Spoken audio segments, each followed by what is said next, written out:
So, who out there is interested in continuing in the book of Daniel? One of the things that I did not mention or expound upon when I was going through Daniel 1 was the very last verse. Daniel continued even unto the first year of King Cyrus. As we learned in Daniel 1, Nebuchadnezzar was the king of Babylon. He was king when Israel, during their final exile of the Babylonian captivity, circa 586 BC, came and besieged Jerusalem, destroyed Solomon's temple, and carted off the rest that had not been carried captive from Israel to Babylon. And that is where Daniel, Hananiah, Mishael, and Azariah, as we know more famously as Shadrach, Meshach, Abednego, and Daniel, were at when Daniel begins writing his book. So at the very end of that chapter, we have another king introduced who is Cyrus. Cyrus was not a Babylonian king. Cyrus would be a Persian king. Interestingly, because we're going to begin to learn about the empire that would come after Babylon. So we start with Nebuchadnezzar in Babylon during the Babylonian captivity. The Babylonian captivity is going to come to an end when Babylon ceases being the empire at the helm of the world. And who would Babylon fall to?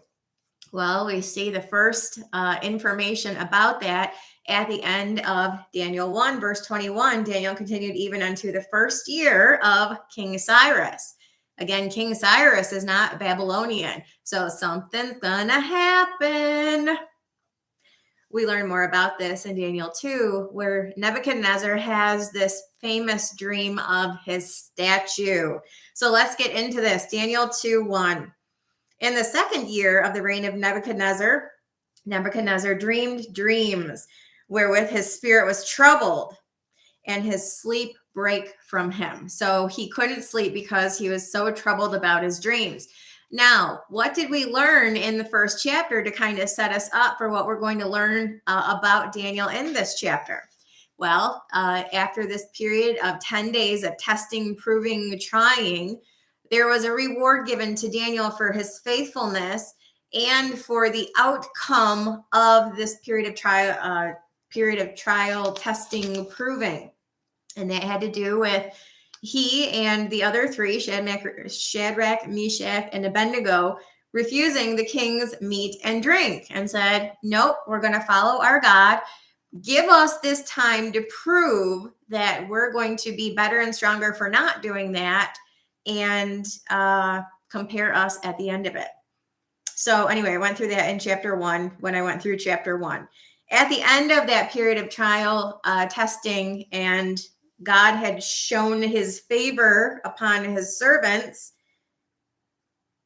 Daniel was given an elevated station. As for these 4 children, God gave them knowledge and skill in all learning and wisdom, and Daniel had understanding in all dreams and visions. So this sets us up for these troublesome dreams that Nebuchadnezzar is having. Who is going to help him? Hi, Maria. Nice to see you. Welcome.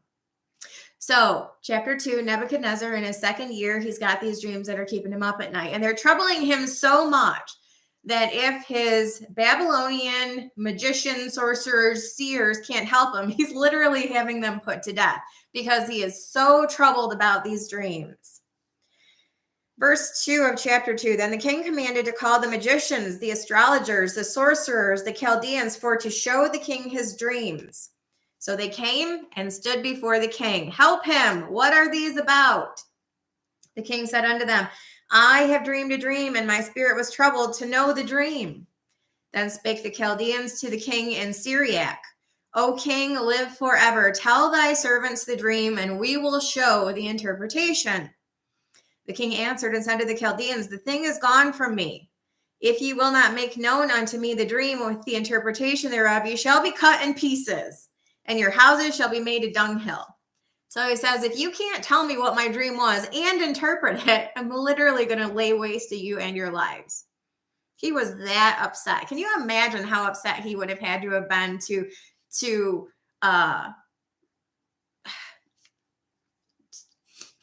to threaten these things. But if you show the dream and the interpretation thereof, you shall receive of me gifts and rewards and great honor.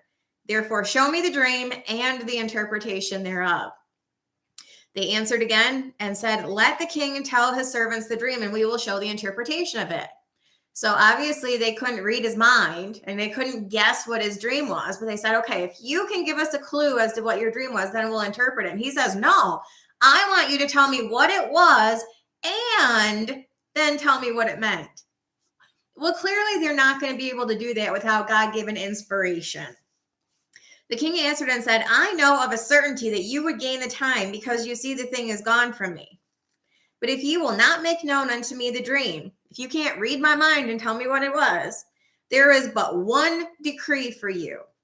For ye have prepared lying and corrupt words to speak before me till the time be changed. Therefore tell me the dream, and I will know that ye can show me the interpretation thereof. So he was afraid that they were going to lie to him. He's like, if I tell you what it was, then you're just going to make something up. But I know that you're true and honest, and you have this ability to interpret these dreams if you can tell me what the dream was and what it meant. The Chaldeans answered before the king and said, there is not a man upon this earth that can show the king's manner, that could literally tell you what the dream was without prior knowledge and then interpret it for you. Therefore, there is no king, lord, nor ruler that asks such things at any magician or astrologer or Chaldean. And it is a rare thing that the king requireth, and there is none other that can show it before the king, except the gods, whose dwelling is not with the flesh. For this cause the king was angry and very furious, and commanded to destroy all the wise men of Babylon. The decree went forth that the wise men should be slain. So because Daniel and Hananiah, Mishael, and Azariah had been appointed as wise men to counsel, give wisdom, understanding, interpret dreams and visions, they were among those who were being sought out and for the purpose of being killed because the king was angry. The decree went forth that the wise men should be slain, and they sought Daniel and his fellows to be slain. And Daniel answered with counsel and wisdom to Arioch, the captain of the king's guard, which was gone forth to slay the wise men of Babylon. He answered and said unto Arioch, the king's captain, why is the decree so hasty from the king? Then Arioch made the thing known to Daniel. So Daniel, he's like, I got this. Daniel went in and desired of the king that he would give him time and that he would show the king the interpretation. Then Daniel went to his house and made the thing known to Hananiah, Mishael, and Azariah, his companions, that they would desire mercies of the God of heaven concerning this secret, that Daniel and his fellows should not perish with the rest of the wise men in Babylon. Then was the secret revealed unto Daniel in a night vision. Then Daniel blessed the God of heaven. Daniel answered and said, blessed be the name of God forever and ever, for wisdom and might are his. And he changeth the times and seasons. He removeth kings and setteth up kings. He giveth wisdom unto the wise and knowledge to them that know understanding. He revealeth the deep and secret things. He knoweth what is in the darkness, and the light dwelleth with him. I thank thee and praise thee, O thou God of my fathers, who hast given me wisdom and might, and hast made known unto me now what we desired of thee. For thou hast now made known unto us the king's matter. So God, as the wise men said, only the gods, they were talking about the Babylonian little g gods, but he's like, only the gods who don't dwell in flesh could tell you what you dreamed with no prior knowledge and then interpret it for you. Except little g gods, Babylon can't read minds and certainly couldn't with spiritual wisdom interpret dreams and visions as was given Daniel to do. So the God of heaven tells Daniel what Nebuchadnezzar dreamed because Daniel requested it of him.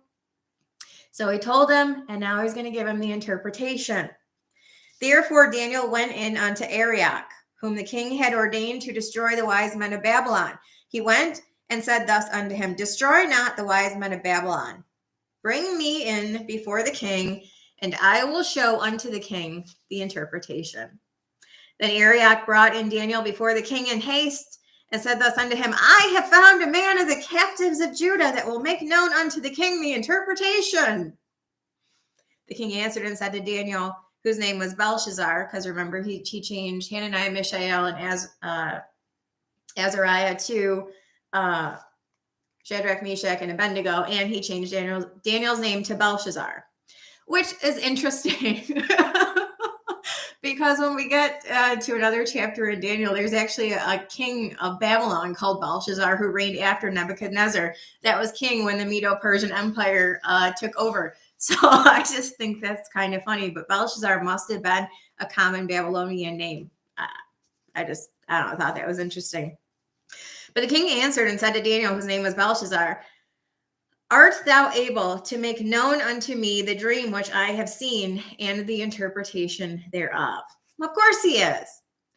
Daniel answered in the presence of the king and said, the secret which the king hath demanded cannot the wise men, the astrologers, the magicians, the soothsayers show unto the king.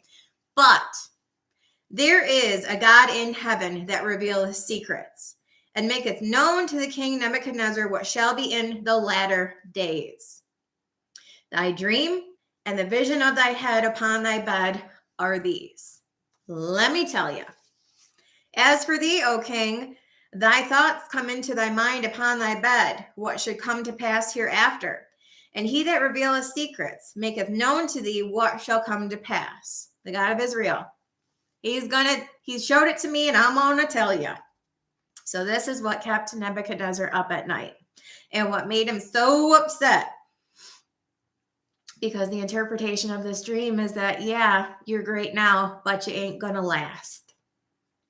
But as for me, the secret is not revealed to me for any wisdom that I have more than any living, but for their sakes that shall make known the interpretation to the king, and that thou mightest know the thoughts of thy heart. Daniel 2:31. Thou, O king, sawest, and behold, a great image, Nebuchadnezzar's statue. This great image, whose brightness was excellent, stood before thee, and the form thereof was terrible, mighty and great and awesome and fear-inspiring. He's going to give four different metals and or compositions of metal. What we are going to see is that it moves from the most expensive to the least expensive, but it moves from the most malleable to the strongest. So it's going to start with gold, which is the most malleable or bendable of the metals mentioned. It's going to progress to something less precious, which is silver, but silver is stronger than gold. Then it's going to move to brass, which is it's an alloy. It's a combination of metals, which is stronger than silver, which was stronger than gold, but it is less precious than both. And finally, it's going to move to iron. These are going to be revisited when we get to Daniel 7. The statue has 4 parts, and there are 4 beasts. These are going to represent the same kingdoms.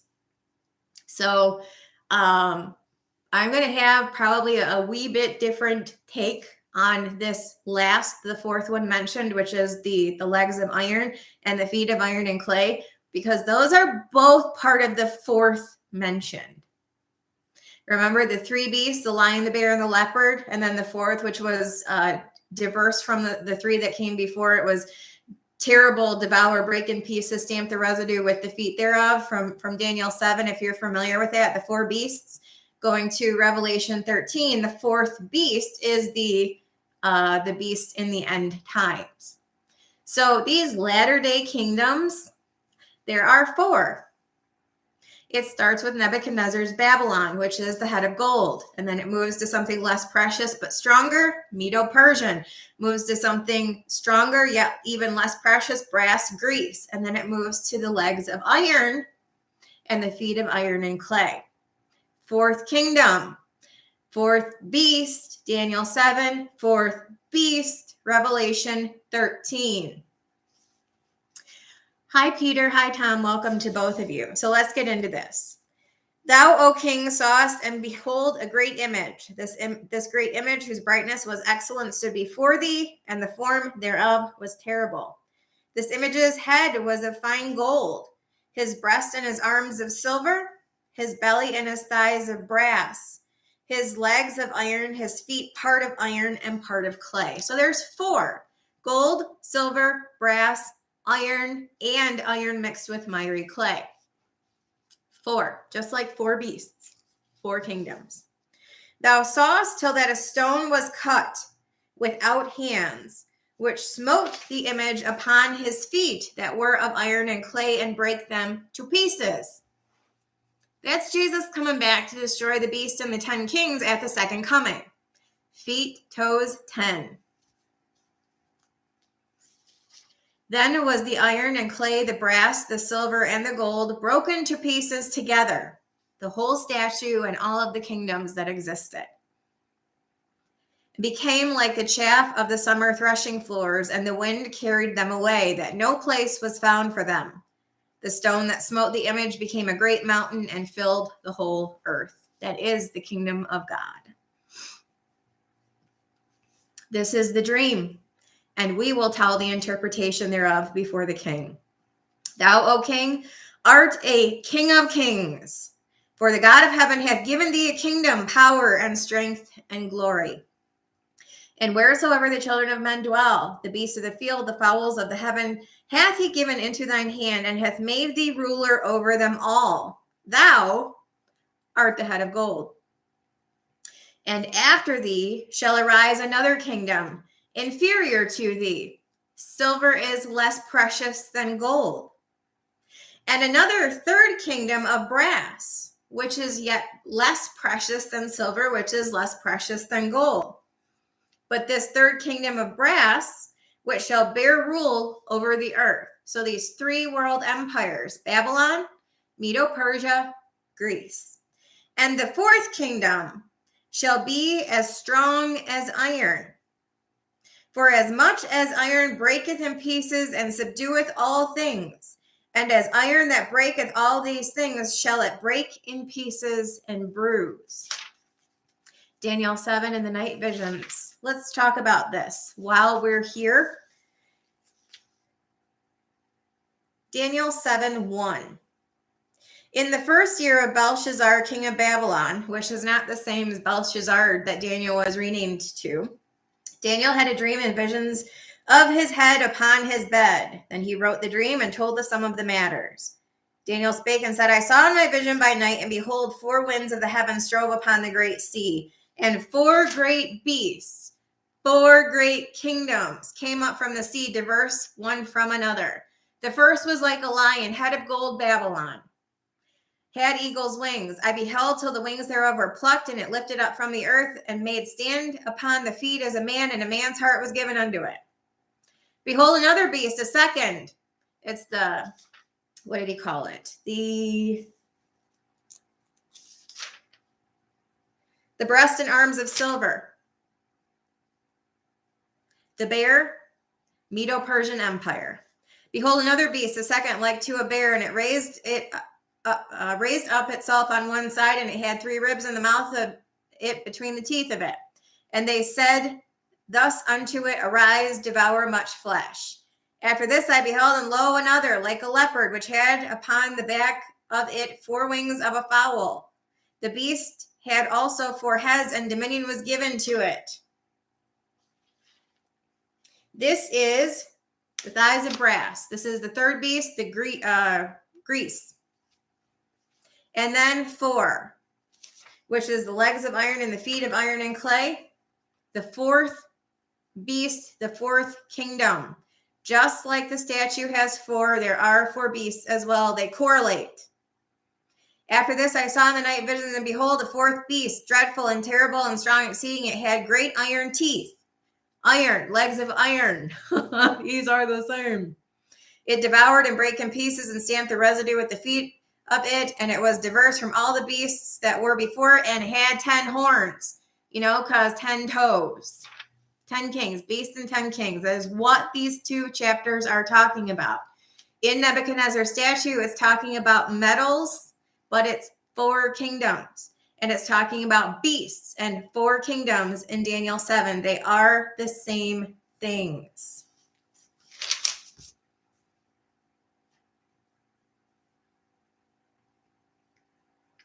In the days of these kings shall the God of heaven set up a kingdom which shall never be destroyed.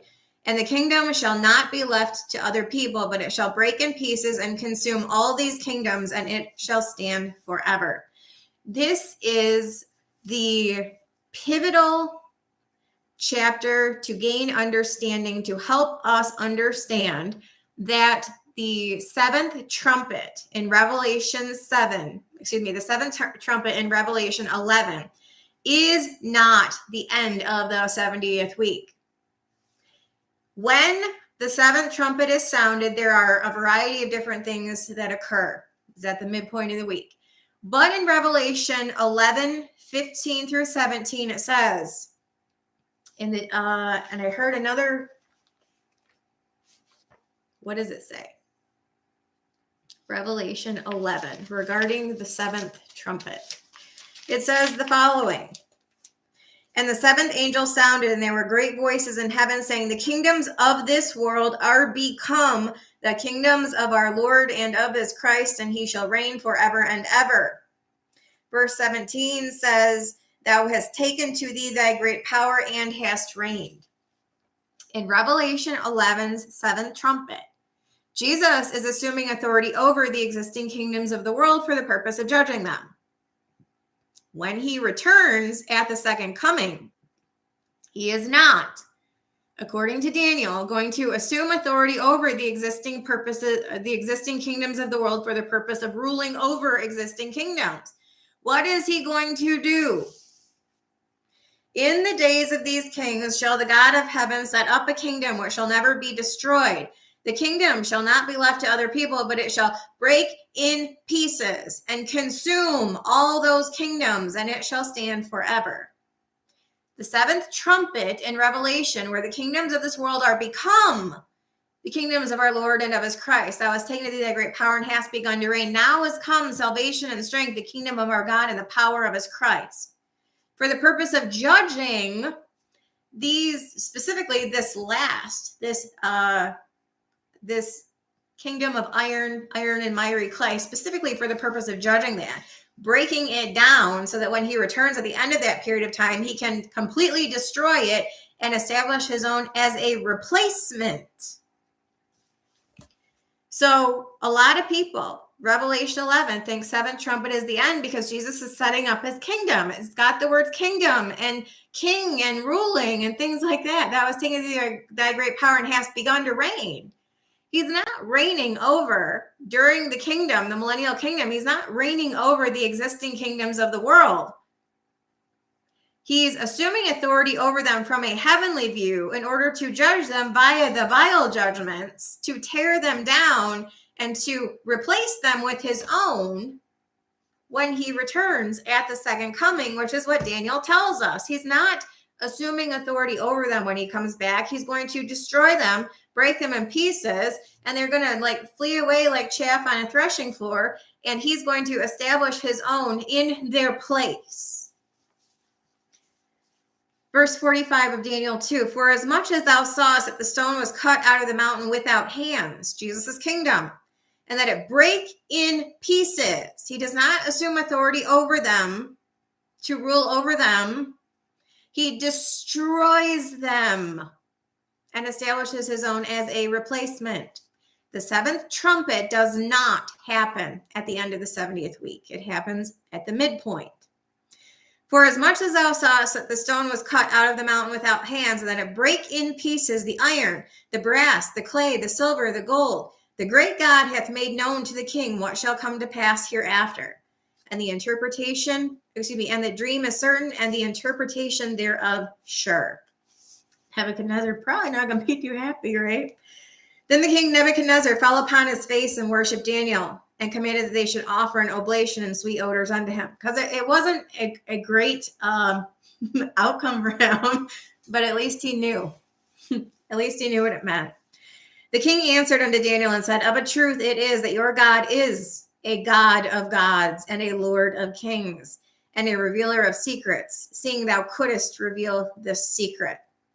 Then the king made Daniel a great man and gave him many great gifts and made him ruler over the whole province of Babylon and chief of the governors over all the wise men of Babylon. Then Daniel requested of the king that he set Shadrach, Meshach, and Abednego over the affairs of the province of Babylon.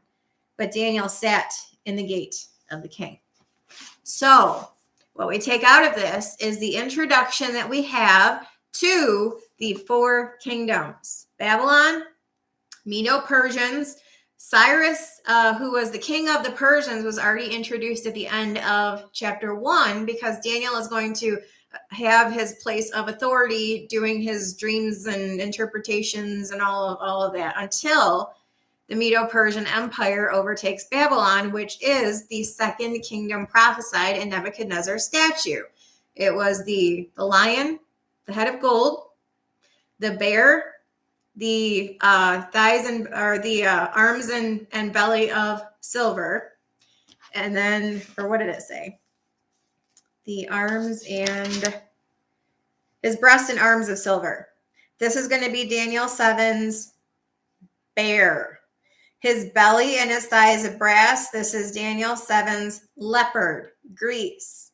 And then the fourth kingdom is going to be your iron and your feet of iron and miry clay.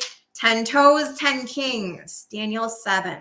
So we have a lot of chapters to go through before we get to Daniel 7. But when we get to Daniel 7, we are going to be talking about the exact same things we were talking about in Daniel 2. Only they're not metals, they're beasts. Kingdoms. And the last one is the one that is going to exist when Jesus comes back. It's in Revelation. But if you guys have any questions, comments, or feedback, let me know. That was Daniel 2. See you guys later.